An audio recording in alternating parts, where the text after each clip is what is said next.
Welcome to the Ben Buzz. I'm Benny King, and we have another incredible slate of college football games. Now, last week was definitely the best week of the season. I mean, nothing this year even comes close.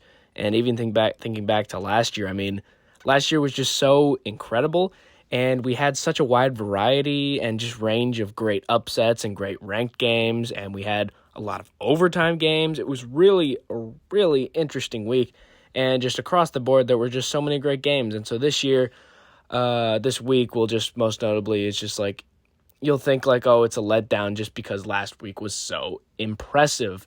But I think we're still going to have a lot of great games, and I still think it has the potential to be one of the better weeks of the year. But coming back off of the week that was definitely the best of the season, I mean, that's just tough to compete with. But I think we're going to have another great week of college football. So here I'm going to give you guys my predictions. So we had West Virginia going on the road at number 23 BYU. So BYU was a little suspect last week. They went on the road at Colorado, and it didn't go great. They were down early. Eventually, they clawed all the way back and ended up winning close. But, BYU looked a little suspect last week. I thought it was weird that they moved up in the ratings, in the rankings after they had a performance that wasn't that great against Colorado. And, yeah, they found a way to win, but it's like that's not a great team that's like you found a way to win, where it's like Colorado now has 3 losses, including them.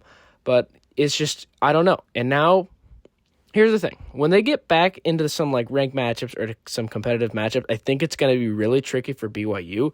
But now they're back at home, and they just had that wake-up call where they probably should have lost to Colorado, so they have that in their minds, just like, whoa, that was close. We can't have that happen again. So they're going to come back home against a West Virginia team that is not great, and I think they will take care of business 30-17. Wouldn't be surprised if they drop it because they didn't do that great against Colorado, but I think BYU, after that wake-up call, is going to be like, okay, we really need to figure this out. We really need to take care of business, and now they come back home, and I think they do end up beating West Virginia. Then we had number 14 Iowa State going on the road at Cincinnati. Now, this one is also very interesting because Iowa State was looking suspect for a while. Now, to start the season, they were really hot. They beat Kansas State and Ireland. They came back and they beat Iowa, which is always a tough team to play for them, especially because of Iowa's profound defense, and they found a way to win. But then they had a big scare against Arkansas State where they really could have lost. They only won the game by 8. They were tied in the fourth quarter. It was way closer than it should have been, especially with a team of Iowa State's caliber. We thought, Matt Campbell, he's a great coach. Rocco Becht, he's a great player. They shouldn't really struggle in that type of game, and they really did, and they barely beat Arkansas State. But you know what? They came back home, and they played an Arizona team that was undefeated going into it. Arizona looked really solid, and they housed them. They dominated that Arizona team, and I think that Arkansas State game was a big wake-up call for them to then come through the rest of their schedule and be like, okay, whoa, we dodged a bullet. We're so lucky that we didn't lose that game. And similar to BYU, it's kind of like a wake-up call where it's just like, whoa, that was way too close. We need to figure this out. And then you come back and you take care of business. But now Iowa State's going on the road at Cincinnati.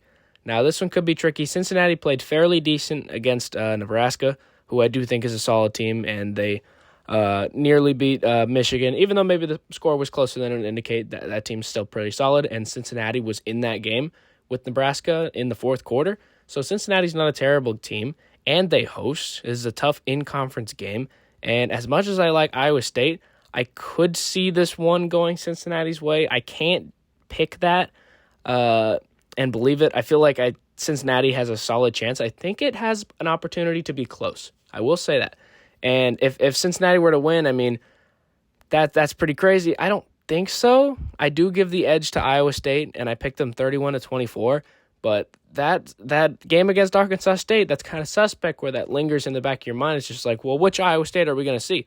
Are we going to see the one that really didn't show up and barely beat a bad Arkansas State team, or the team that housed Arizona, that beat Kansas State, that beat Iowa? And maybe you just say that, and that's just one game sample size of them not doing that great against Arkansas State. So maybe you say, you know what, that was just a fluke. They overlooked them. They were looking ahead to the rest of their schedule, and they were coming off of a really tough leg in their schedule, which maybe that is what happened, because they definitely looked a lot better against Arizona. So I think this game, I think they'll win, but I think it has the potential to be close. But I got Iowa State 31-24. Then we had number 22 Illinois going on the road at Purdue. Now, this one's pretty interesting. Illinois had a rocky start to the season. They were doing okay for a while, and in all the preseason polls and all the AP polls, they were doing pretty good. But then they got housed by 53 points to Indiana. And I know it was on the road, but that's inexcusable when you're number 9 in the country. And even Indiana looked a little suspect against Iowa, even though I think Iowa's a decently good team with that defense. But you're talking about an Iowa team that's nowhere near close to the top 25. Unfortunately, as an Iowa fan, it does suck that we're not at that level this year. But you're talking about an Iowa team that is not close to the top 25 and competed heavily with Indiana and probably should have beat Indiana. And then you look at Illinois, a team that's number 22 in the country, and they were not even competitive in the slightest against Indiana. That's what kind of worries me, and that's why they're kind of fraudulent with that ranking. And I know they beat USC last week, and that was a tough team to play, but they got them at home, and they got all the motivation they needed, was everything in the world to prove after that horrendous week. So it's hard to really bode too much confidence for Illinois going forward, but they did beat USC. It was huge to get that win, but it's going to take a while for that Indiana game to really get scrubbed from our memory because, oh my goodness, like 63-10, you're the number 9 team in the country. You couldn't do better than 10. Like, that's what makes no sense. And you gave up 63 points. And I know they were dealing with certain injuries and stuff, but it's like, man, like we just saw Indiana really struggle against Iowa and probably should have lost. We saw them in week 1, and they played Old Dominion, and Old Dominion did very good against them. Like right now, when you look at both of those games, you would not think that Illinois is ranked and Old Dominion is nowhere close. Because it's like, how did you not even compete at all? You got dominated. You got treated the same way Indiana treated Indiana State. That's wild. So I think Illinois is still decently solid, and maybe Indiana's just really good. But we saw them struggle against Old Dominion and Iowa, who are good opponents, but it's like, why couldn't you muster a better performance? I think Illinois is just a little fraudulent. I don't think they're at that top end like the preseason AP poll thought they were. I don't think they're going to have problems going on the road at Purdue. I think I take them 33-20. I think Luke Altmaier is a good QB. I still think this team is decently solid, but I just can't forget that you lost by 53 points. It's just something that's never going to be forgotten, especially when that team that you played has struggled with opponents that are nowhere near in the top 25, and you're still ranked. I think it's a little weird that they're still ranked because that was such an embarrassment. Then we had Kentucky going on the road at number 12, Georgia. Now, this is very interesting. Georgia needs to get back on track. They just lost against Alabama in, like, the biggest game. I mean, that's such a huge rivalry nowadays. I mean, Georgia, Alabama, especially, like, I know Nick Saban's not there, but, like, the Kirby Smart and Kalen DeBoer, maybe that's going to be the new kind of rivalry, although Alabama has won both times so far. But Georgia's home streak ended. That was the big news. They've lost to Alabama over the past few years, but it was at neutral sites. It was in Tuscaloosa at Alabama. They hadn't lost in Athens in, I think it was 2018? It was something before COVID. It was ridiculous. No one had beat them on the road in Athens, and Alabama did that. And Alabama looked really good, and even the final score, 24-21, something like that, felt a little misleading because Alabama really controlled the game. And Georgia had chances in the fourth quarter to get that field goal, and the decision-making was not there. Georgia really struggled. And, I mean, this is a Georgia team that did beat Tennessee close, probably should have lost to Tennessee. They're lucky they're not sitting with 2 losses, if we're being honest. So I think Georgia is going to come back home, and they're going to take care of business against Kentucky. I mean, they really just need to respond well after that because, oh, my goodness. And especially losing to a rival, it really sucks when you have a loss like that. But I think Georgia's going to respond well, and I think they're going to house Kentucky 37-20. They're going to start hacking away at that chip on their shoulder with a huge win against Kentucky this weekend. Then we had Wisconsin going on the road in the Big House at number 20, Michigan. Now, this one's decently interesting. I mean, it's a Big Ten showdown. Big Noon Saturday is going to be there. Wisconsin has looked rough so far. They did get housed by Alabama, but that loss is looking a lot better with what Alabama just did to Georgia. Now, Michigan had an impressive win last week on the road against Nebraska, and they were really trying to recover after losing on the road at Oklahoma. I think their freshman QB, Bryce Underwood, has shown a lot of growth and development, and his ability to go back on the road at Nebraska and get that win was really huge for them. I think it really was. And for his development to go on the road in that type of setting and play the way he did was great. And when they start playing better teams in those type of settings, I think he'll perform better because of what he was able to do and what he was able to build off of against Nebraska. But now he comes back home in the Big House at Michigan, and they host this Wisconsin team. I don't think Wisconsin has too good of a chance. I know their defense is decently solid, but I'm sorry, Michigan is a really good team, and their only loss was on the road at Oklahoma, who I know they're starting to get less and less respect because their quarterback John Mateer's out, but John Mateer was so great in that game and was a big reason why Michigan wasn't able to win that game because John Mateer was lights out in that game. And I think they only scored like 24 points, but he was a big reason why they kept closing the gap and left Michigan behind and was able to win that game. I think Michigan's going to win this one, though, and now they're coming back at home after an impressive road victory against Nebraska. I don't see how Michigan loses this game. Wisconsin's defense is decently solid, and if it was at if it was at Wisconsin, then maybe I give them a decent chance, but I just can't. It's in the Big House at Michigan. Bryce Underwood shown a lot of development, and they're going to win this game. I got them 30-13. Then we had number 24 Virginia going on the road at Louisville, and this one is huge because, we just saw Virginia have the biggest upset of the week last week where they took out Florida State. They rushed the field, double overtime. A huge game, and it was a big part of the Friday slate before we even got to the Saturday slate. Last week's games were just so incredible, ridiculously how good those games were, but now Virginia goes on the road at Louisville, and Louisville's hosting them. Louisville's decently solid in the ACC, and they have a lot to prove, and they're seeing that number with Virginia, and I'm worried that this is a bit of a trap game and that Virginia is going to be on such a high, and now they're going to hit a low as they go on the road at Louisville.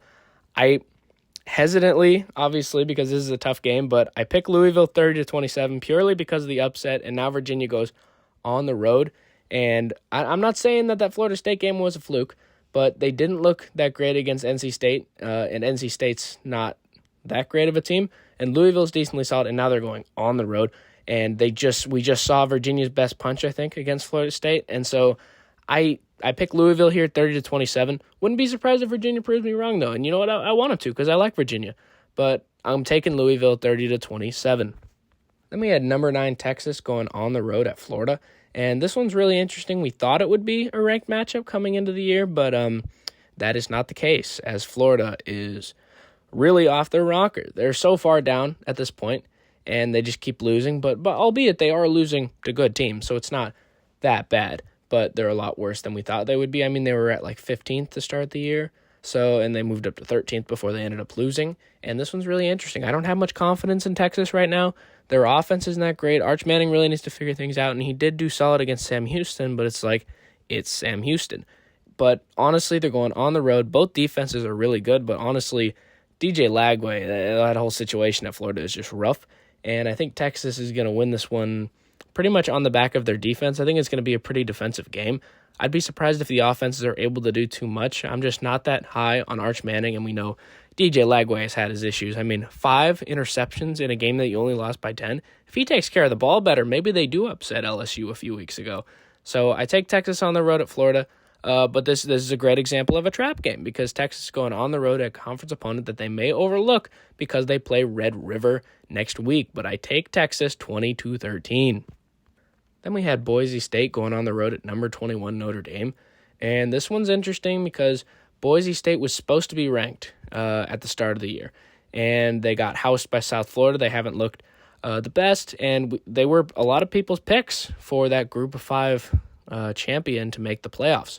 They were the one that did it last year, but heavily on the back of Ashton Jeanty, the incredible running back who almost got to Barry Sanders' levels of greatness last year.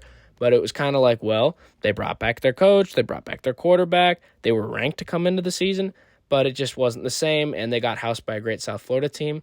And this Notre Dame team is going to do something very similar, and they host Boise State, and Notre Dame has a lot to prove. You can see in their last few games, they housed Purdue by a lot. They housed Arkansas. They know that they have to do a lot of legwork to try to get around those losses, and that's not going to stop this week. They're going to house Boise State 41-10. I think CJ Carr is going to continue to grow, and Jeremiah Love is one of the best players in the country. Notre Dame's going to have no issues. I am worried about their prospects of trying to get into the playoff. We'll see if that ends up happening.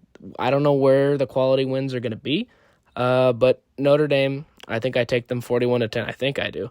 I do. There's no way they lose this game, by the way. It's just about how much they win by, honestly. I got Notre Dame 41-10. Then we had number 7 Penn State going on the road at UCLA. Now, this one is interesting because UCLA is really bad. Like it's disgustingly bad. And Penn State was just in a tough overtime matchup against Oregon where they ended up losing. So now they're going to go on the road at UCLA. And I think Drew Aller, James Franklin, all those guys, they're really going to feel like they have something to prove. And they're going to dominate UCLA because they do have something to prove. That they once again proved that they cannot win matchup games. In a game that was so unbelievably winnable. I can't believe they found a way to throw that one away. But Penn State is now going on the road against a very bad UCLA team. And I know UCLA is hosting, but I don't care. I'd be surprised if they have too many fans there, honestly. Penn State's going to house them 34-10. Then we had Kent State going on the road at number 5, Oklahoma. Now, this is going to be very interesting because it's going to be Oklahoma's first game without star quarterback John Mateer. Now, he went and got surgery a few weeks ago on his throwing hand, and it's still unclear how much time he's going to miss. They said a month, but next week they play Texas in a huge Red River rivalry, and they had said that they weren't ruling him out for the game. They said it's possible he plays. And I was kind of like, oh, like that would be really great. And we'll see how this first game goes without him, because Mateer will definitely not play against Kent State, it would appear. And I don't think he should, because I don't think they're going to struggle too much because it is Kent State. But when they get into that game against Texas, they are going to need Mateer. And I was a little surprised that injury was going to take him out for a month. I'm glad it wasn't more, but he got injured in the first quarter and still played the rest of the game and led a touchdown drive in the fourth to take the lead. Like, that was the reason they won. And supposedly his hand was messed up at that point. So I kind of found that hard to believe. I'm like, well, he looked great. So I was like, well, I wouldn't be surprised if he rushed the recovery and got into that Texas game, which maybe he shouldn't do because he should probably prioritize his health. But if he's ready to play, he's ready to play.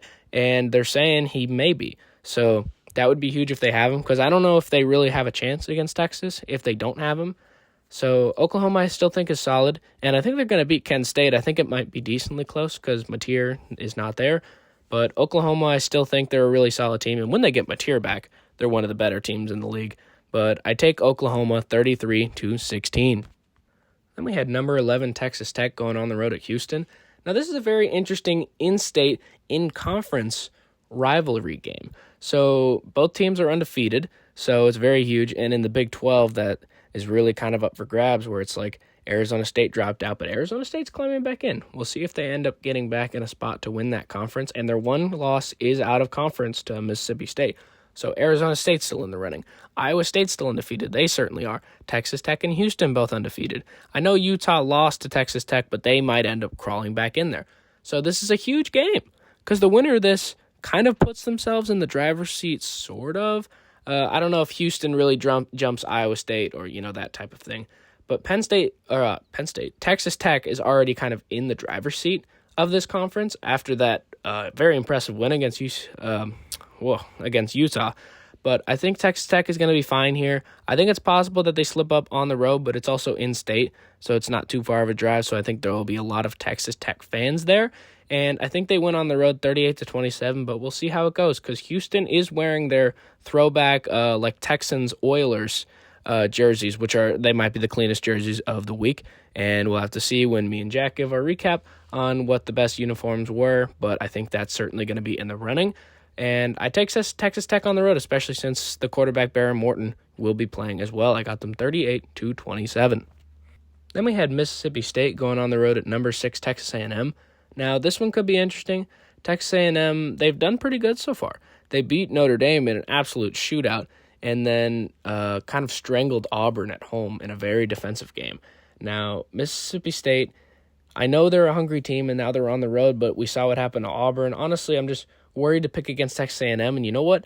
I picked against Texas A&M a couple times. I picked Notre Dame. Last week I picked Auburn, and you know what? I can't do it again. Texas A&M's a great team. They're great defense, and I think Reed's going to play a lot better this time. And Mississippi State, I think they are really solid. Like, I do really like Mississippi State. It's just such a tough draw. And I was really hoping they were going to win last week against Tennessee, because now they run into such a brutal SEC schedule, and this is just it really is a tough draw. And I think Texas A&M's going to win 24-16. Wouldn't be surprised if Mississippi State stole this one. In fact, it would be pretty cool if they did. But you know what? I picked against Texas A&M twice and was wrong both times. So I'm going Texas A&M 24-16. Then here's another of the duds we have this week. where we have Minnesota going on the road at number 1 Ohio State. And Minnesota State might as well check into the morgue. This is going to be rough. Ohio State, Julian Sand, Jeremiah Smith, Carnell Tate, Caleb Downs, Ryan Day. This team is really good. And I don't know if they're number 1 in the country. There's certain teams like Miami and Oregon that can certainly make that claim as well. But Ohio State's just going to dominate. I'm sorry. They're going to win 51-19, and Ohio State is definitely going to solidify their statement as that number 1 team, as they have done all year. Now let's get into the ranked matchups. So we had number 16 Vanderbilt going on the road at number 10 Alabama, and this is really interesting. It's an in-conference game, and normally you would think, it's not really that competitive because Vanderbilt usually loses to Bama, but last year Vanderbilt won in a surprising upset. And it was interesting because last year Alabama beat Georgia, and then right after it lost to Vanderbilt. Now Alabama beats Georgia, and now they play Vanderbilt. It would be very interesting if history continues to repeat itself.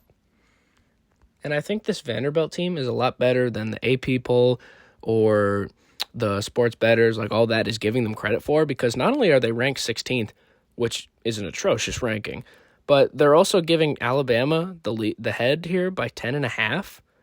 Like 10.5? Vanderbilt's a good team. I don't see how you make the line 10.5. Honestly, that feels pretty disrespectful. And I really would like to pick Vanderbilt here. I would, but it's just tough going on the road in Tuscaloosa. And that's when Alabama plays their best. But hey, maybe we'll have to change that narrative because Alabama did pretty good on the road against Georgia. So this is going to be really tough. And I really do think Vanderbilt's a really solid team, but it really is the home field advantage that ends up being a factor. And I think Pavia and that Vanderbilt offense can do very solid, but I'm really worried about this one. I think Alabama wins 31-29. It would really be cool if Vanderbilt was able to pull it off 2 years in a row, but I got to go with Alabama there, 31-29. Then we had number 3 Miami going on the road at number 18 Florida State. Now, this one is going to be really interesting. I could see both these teams competing, and Florida State kind of got caught in a trap game last week. They were on the road at a conference opponent, got caught looking ahead to this Miami game, and ended up getting surprised and beaten by Virginia. Now, this one's going to be really tricky. I think Miami's really good, and it's an in-state game, so it's going to be tough to say Florida State's going to have that great of an advantage. Certainly a lot of Miami fans are going to head out there, and I think this one is just tough for Florida State to have this back-to-back where they had their huge, unfortunate upset that happened to them, and then right after it, now they have to go and play Miami. And I like Miami here. Miami, Carson Beck, Malachi Tony, Daniels, the other wide receiver. This team is really good, and Mario Cristobal is really forming into a better coach than what his reputation is, which is that he either loses games that he shouldn't or doesn't do well in them, but then, and especially what he's done in the past at Oregon, but he has done pretty good this year. And that Notre Dame game was huge, and he did very well in that one. And now he's going on the road at Florida State. I think they win this one, but wouldn't be surprised if they didn't. And Florida State, this is a huge get-back game for them, but I take Miami 41-38.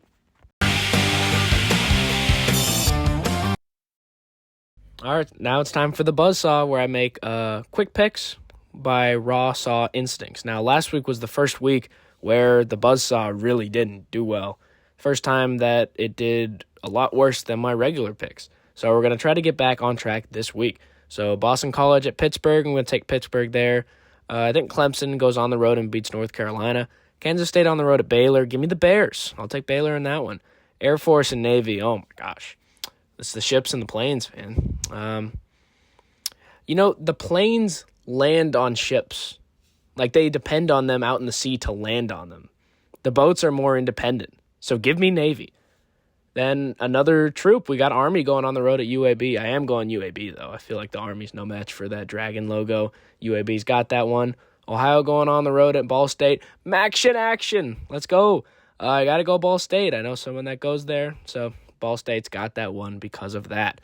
Then we had Wake Forest going on the road at Virginia Tech. Wake Forest should have beat Georgia Tech. Give me a Wake Forest. UTSA going on the road at Temple. I'll take Temple at home. Campbell at NC State. I think NC State's going to win that one. Western Michigan going on the road at Massachusetts. That's tricky. I don't like UMass is bad, though. I'll go Western Michigan. Oklahoma State at Arizona. Oklahoma State looks rough. Mike Gundy's gone. The Cowboys are not what they used to be. Give me Arizona. Then let's see here. We had Washington going on the road at Maryland. Two Big Ten teams that are just on the outskirts of the top 25. This is going to be tough. Maryland's defense isn't as good as Ohio State's. I think Washington is going to be able to do a lot more in this one. Yeah, give me Washington. UL Monroe on the road at Northwestern. Northwestern was able to beat UCLA, but it's like everyone's able to beat UCLA. So, this is going to be tricky. I go Northwestern here, but maybe I shouldn't, but I'll pick Northwestern. Then Oregon State on the road at Appalachian State. Give me Appalachian State. Syracuse on the road at SMU. Southern Methodist, sure, I'll take them at home. Florida International on the road at UConn. I'll take UConn. UConn really should have beat Syracuse. I'll take UConn. James Madison on the road at Georgia State. This one's tricky, but once again, James Madison wrote the Constitution, and that's why they're going to beat Georgia State. Then Central Michigan on the road at Akron. I'll go Akron there. Eastern Michigan going on the road at Buffalo. You know it. Every week we pick Buffalo. It didn't work last week, but it usually works. Every week we pick Buffalo. Miami going on the road at Northern Illinois. I'll take Northern Illinois in that one. Then Michigan State going on the road at Nebraska. I'll take the Cornhuskers, even though they really shouldn't be the Cornhuskers because they don't do corn the best. They're literally lying to you. But I will take Nebraska. Then we got Texas State going on the road at Arkansas State. I'll take Arkansas State. They're pretty solid. They almost beat Iowa State. I'll take them. Coastal Carolina going on the road with Old Dominion. Coastal Carolina looks rough. I like Coastal Carolina because their teal field, if you don't know their teal field, look up Coastal Carolina's field. It's incredible. But Old Dominion's going to take that one. Then we had UNLV going on the road at Wyoming. I like UNLV. They're pretty good in the Mountain West, and they might take that playoff spot. I think it's going to go to an American team, but I think UNLV is very solid. I'll take them there. Then we had South Alabama going on the road at Troy. I'll take Troy there. Florida Atlantic going on the road at Rice. Rice, I'll take Rice. Rice is pretty good. Colorado going on the road at Texas Christian University. TCU needs a get-back win. They need it after that Arizona State loss where you could argue maybe they shouldn't have lost that. And I think I'll take them there. Kansas going on the road at UCF. This one's tricky, but I'm going to go UCF to get back on track there. Tulsa on the road at Memphis. Honestly, Memphis should be ranked. I don't understand why they're not ranked. Memphis, really good. I'm going to take Memphis there. Then Duke going on the road at California. I don't know. We thought California was good, but then they got randomly embarrassed. So, I don't know. They did beat Minnesota, but I don't know. I think I take Duke. I think I take the Blue Devils here. Then we had Nevada going on the road at Fresno State. And this was interesting, but I think I'm going to take Fresno State. No reason needed. So that's the buzzsaw for this week, and we'll see how it does because last week, if you saw it, it was really bad. It was really bad. But I feel a lot better about these ones, so we'll see how it does this weekend. All right, now once again, it's time for my Ben Buzz Top 25. So let's address the elephant in the room. Notre Dame's not on here, I know. I'd like them to have a winning record first and just to look more dominant going forward. And if they blow out Boise State, I'm going to give them some more consideration. But they don't have any quality wins, and they have quality losses, but that's not great for resume building. And I'd like them to have a positive record before I start putting them here. And Illinois is another team that I thought about, but that embarrassment is just too much. I had to leave them off. And then teams like Washington and Maryland were close as well. But this is what I kind of landed on. So I landed on Memphis at 25 again. They had another dominant performance. They had that victory against Arkansas, which I know doesn't look great now, but they are undefeated. And I think they do deserve that spot. And I think this is where maybe some people will disagree because Notre Dame blew out that same Arkansas team, but that was after the Arkansas team also stopped believing in the team as well. And you could say maybe the domino effect of Arkansas losing to Ole Miss and then Memphis kind of led them to actually get blown out because now the coach is fired.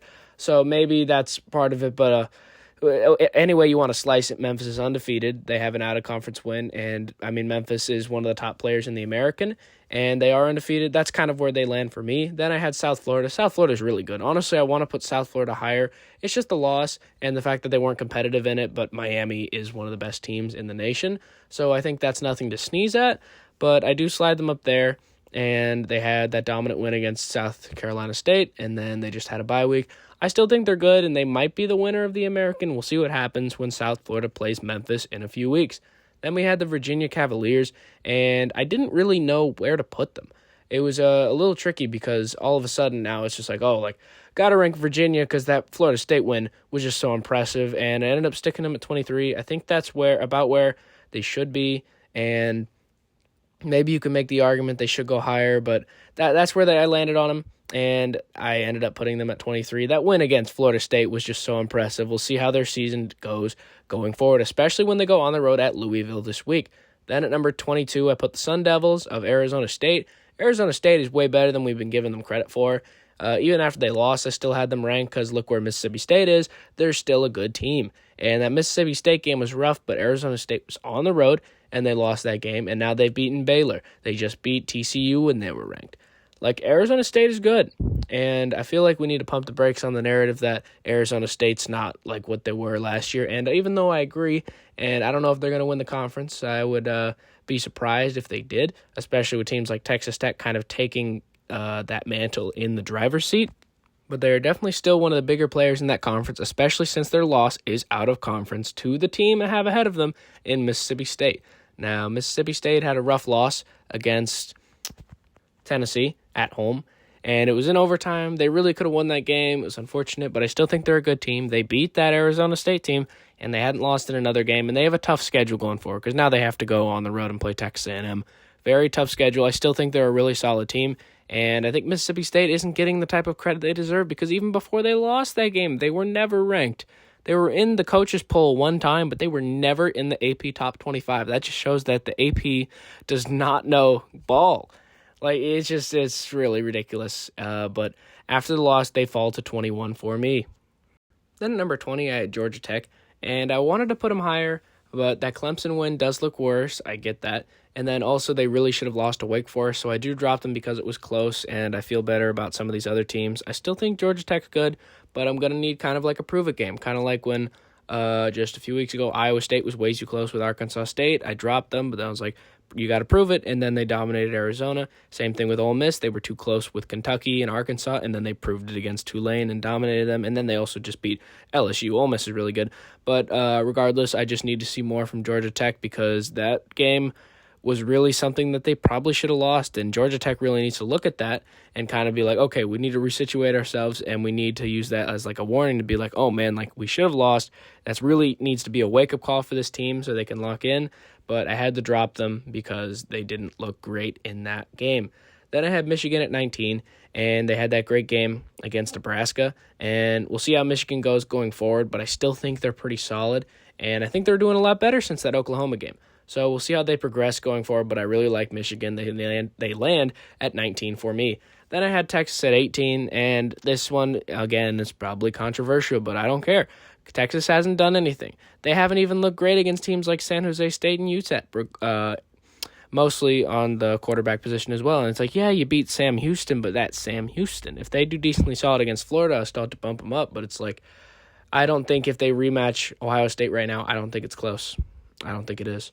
Then I had Missouri at 17. I think Missouri's pretty solid. They beat South Carolina by about 9-ish points, and they had control of that game. I still think Missouri's good, and they haven't lost. They also beat a tough opponent in Kansas, and I think Missouri's still pretty good. But until I start moving them up, I still think I need some more quality wins and some better performances from Missouri. Then I had LSU at 16, and I was pretty happy about this because I had already started to drop LSU before they lost. I dropped them from 3 to like 8 or something like that, and then they ended up losing to Ole Miss, which I also picked. I did pick Ole Miss, and LSU ended up falling to 16 for me, and I mean, that Clemson win, it just doesn't look that great, but they went on the road and did it before Clemson really fell off, but then again, how much stock do you put in that? I still think they land there for me, and so LSU is at 16. Then at number 15, I had Tennessee, and I would really like to put Tennessee up higher because I already had them at 15, but it was just really tough this week to kind of organize teams. And so Tennessee ended up falling at 15, but that win against Mississippi State was still huge, and I would have liked to move them up, but that loss does hold them back, especially with the team right ahead of them and the team that they lost to and really should have beat in Georgia. So this is kind of the section where I was kind of really struggling to put this together, and I ended up kind of being like, well, Tennessee's done decently solid. They have a solid win, but they lost to Georgia. So then Georgia's ahead of them. They did decently solid, and they beat Tennessee, did decently solid against Alabama, but lost, and then Alabama's ahead of them. In front of them is the team they lost to in Florida State, where that's where those one-loss teams kind of fell for me. And Georgia, I mean, that was rough. They haven't lost at home since before COVID, and now it happened. They lost. And to a great Alabama team, which I ended up had Alabama at 23, last week, which I did get some hate for, but I think it was a little justified because look what Alabama did, and they did great. So after they proved themselves and after they had a game, that's when I start to move them up. That's how I kind of do these rankings, by the way. It's a lot of resume based where it's like, what had Alabama done to justify them being this high last week? They hadn't, because their only achievement was that they played a Florida State team and weren't in the game. And that's why I really have a tough time putting them over Florida State. That's why they kind of hit a wall there where they might have been top 10 had Florida State not lost. I'm not entirely sure, but it's just like I feel like the games have to matter, and Florida State absolutely dominated Alabama. So as much as you want to say in hypotheticals, which the SEC loves, if you want to say like in a hypothetical Alabama would be in a rematch, it's like, well, you didn't. You lost to Florida State. You were never in the game. And even though it felt like that early on, they really weren't. I mean, if they don't get that punt blocked, like they weren't even in that game. It was a lot worse than the score would indicate, which is crazy because it was bad. So I feel like the games have to matter. So that's where I put Florida State. And I think all this row of teams is really great. But that's where those one-loss teams kind of settled out for me. Then I had Iowa State at 11. And Iowa State, they got a lot more confidence for me because they dominated a team last week in Arizona that was pretty solid going into the game. And so I like Iowa State, and we'll see how they do going forward. But I kind of dropped them, especially after that Arkansas State game. But you know what? They proved it, and they saw that as a wake-up call, and they said, okay, we need to reevaluate, and we need to figure this out, and they did. So Iowa State lands at 11. Then I had Penn State at number 10, and Penn State actually didn't move for me. I had them at 10 last week. I still have them at 10, and honestly, they just really proved themselves last week, and I know they didn't win, but it was a game that they were really in, and maybe they should have won. And so I do like Penn State, and I do keep them at 10. I just really worry them. I worry for them in those types of matchup games. And you could argue that I should have dropped them lower. Maybe I probably should have. But I think I was really just waiting for them to play a good team and have them have a solid performance. And what really solidifies me keeping them in the top 10 was that fourth quarter where they were down 17-3, and they rallied, and they got all the way back to 17. And then they got the momentum in overtime where they took the lead. And then it really felt like Penn State was finally going to do it, and then it just didn't end up working out. They ended up landing at 10. I probably could have dropped them lower, but we'll see how their season does going forward. Then I have Vanderbilt at 9. Honestly, Vanderbilt is getting so disrespected in the AP poll. It's honestly ridiculous. Vanderbilt's still really good. Pavia has been elite on the offensive side of the ball, and it's not just South Carolina that was a good team at one point. They were ranked 11th when they beat them, and they beat them soundly, dominantly in South Carolina's building. That's what makes it so impressive for me. So Vanderbilt's really good, and their offense is really good. We'll see how they do against Alabama, but they are at number 9. Then I had Texas Tech at 8, and Barron Morton's pretty solid. We'll see how he does coming back from that injury. Texas Tech's really good. The way they beat Utah, where even though it was close for a lot of the game, they ended up pulling away late, where it felt like they were in control for a lot of the game. Honestly, I think Texas Tech is really good, and we'll see how it goes going forward, and especially when they go on the road this week at Houston. That's going to be a really tough challenge. I think Texas Tech's going to win, but that's going to be tough. But if they win that one, then they're certainly going to keep their spot in the driver's seat of the Big 12. Then I had Indiana at 7. It was about the same spot I had them as last week. Teams kind of jumped them, and then maybe teams dropped out. Honestly, I just didn't really know what to do with them because I think they're still really solid. But going into Iowa against that defense, it's a really tough place to play. I still think what they did against Illinois was really impressive, but Iowa was ready for it. They were ready for it, and they didn't let Indiana walk all over them like Illinois did. And I think Iowa's a pretty solid team. So Indiana just kind of ran into that area. But you know what? They made some plays in the fourth quarter, and I'm very unhappy saying this as an Iowa fan, but they did make some plays in the fourth quarter and end up finding a way to win the game, which is what great teams do. And with what they get against Illinois, that's where they land for me. Then we had Ole Miss at 6. Honestly, I really wanted to put Ole Miss higher because that win against LSU, albeit was a little lopsided because LSU shouldn't have been ranked as high as they were. And, I mean, Ole Miss is really good, and they did prove themselves. They were a little too close with Arkansas, Kentucky in back-to-back weeks, but they soundly blew out Tulane, and they were even doing alley-oops on the sidelines during the game against Tulane. That's how much they were winning by. And then they beat a really great LSU team, and they were at home, but very impressive. And Lane Kiffin's a great coach, and they got revenge against LSU's linebacker Whit Weeks for dating his daughter. So Ole Miss lands at 6 for me. Then here's my brand new top 5. Now, last week it really got turned on its head, and I ended up making a lot of moves as well, where you had a lot of movement. I mean, Georgia and Florida State were in my top 10. Now they're not even on the first two shelves here. So this is how my top 5 shakes out now. Texas A&M at number 5. That makes a lot of sense to me. 2 really great quality wins against Notre Dame and last week against a very underrated Auburn team. They land at 5 for me. I think Texas A&M is really good, and if they beat Mississippi State next week, I think it's only up from here for the Aggies. Then I had the Sooners at number 4, and I know it's tough without Mateer, but they should be getting him back soon, and their quality wins speak for themselves. I mean, look at the schedule on here. They beat Michigan, and they beat a really good Auburn team. Now, you don't see Auburn on here anymore. I know I ended up dropping them out. I mean, 2 losses, just a little too much. But after the 1 loss, I was still keeping them in. Like, Oklahoma's really good, and you see how Michigan's still climbing. Oklahoma really controlled that game against Michigan. Oklahoma's really good. And so they land at number 4, and they're really going to be great when Mateer comes back. Then I had Ohio State at number 3. This is the first time I've really dropped them, and maybe I shouldn't have. Maybe I'm overreacting. I don't know. They played really great against Washington, and the offense was a little slow, and they were making sloppy mistakes early on that I think better teams won't let them do, and still being in such a controlled state of the game. Like, Ohio State was so in control despite making sloppy mistakes early, and they ended up overcoming that, but that's not going to fly against better teams. I don't think they would do a lot of the things they did against better teams, by the way. But honestly, I just think the teams ahead of them have either done more or have just been more impressive or have a more impressive win. And that's where I ended up making the switch. I've had Ohio State at number 1 for a while, but I ended up dropping them to Oregon at number 2. Honestly, Oregon's really impressive, and I was high on Oregon for a while, but ended up slowly dropping them because there were teams that had done more.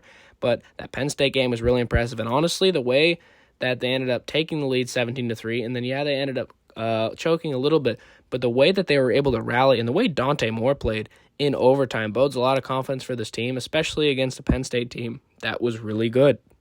Then I had Miami at number 1. Miami is the best team in college football right now. I have to say it. And, I mean, you look at their resume. Notre Dame, 1. South Florida, 1. Florida, 1. And not just 1. Some of those games, like South Florida, they dominated. Florida, maybe the final score will indicate it was a little more. They didn't necessarily dominate for a lot of the game, but it never felt like it was out of hand. Like, Miami's really good. And if they beat Florida State next week, it's really going to be hard to argue against this. Like, I don't know how you would. I feel like Miami is the best team in college football right now, so that's how my top 25 shakes out. It had a lot of movement, so it was a really difficult ranking to make this week because there was a lot of spots I had to fill, and it really got tossed on its head from last week. That's the big thing, because upsets, and then the ranked teams played each other, and so you got to figure out how do you evaluate them. How much did they go up? How much does the losing team go down? Things like that were really tough to evaluate, but this is what I kind of landed on. So that is the Ben Buzz Top 25 going into Week 6. Well, it's certainly been a great installment in the Ben Buzz, and I really like doing these predictions every week. And I'll try to report. I don't do a good job reporting how well I did, so I'll try to do that next week. And honestly, I'm really liking everything with the channel. I like the predictions, the buzzsaw, and the top 25. I think I like the way this format kind of shakes out. And then recapping things with Jack is obviously very great. Very happy to do that week to week. And honestly, if you guys want to comment what you guys want to see, maybe there's something else you want me to cover, I am going to try to start doing more NFL. Haven't been too on top of that with NFL, but I'll try to get on that. Honestly, I just really like college football a lot, and I really do and you can't really do a buzzsaw type thing with the NFL because, I mean, there's just not enough games, and you end up having to really talk about where it's just like there's so many games in college football, and you talk about the ranked matchups, but then there's so many teams that play every single week that it really is such a great sport, and that's why we love it, and that's why we love college football, and that's why I really love making these types of videos, and I really appreciate all of you guys for tuning in. And we're going to continue to have these type of videos week to week. And I really am so excited for another great week. And I know it probably won't rival last week because last week was such an incredible week of college football, but I'm really excited for all of the great games we have and what's set up to be another incredible college football weekend. This is the Ben Buzz starring Benny King, and thanks for tuning in.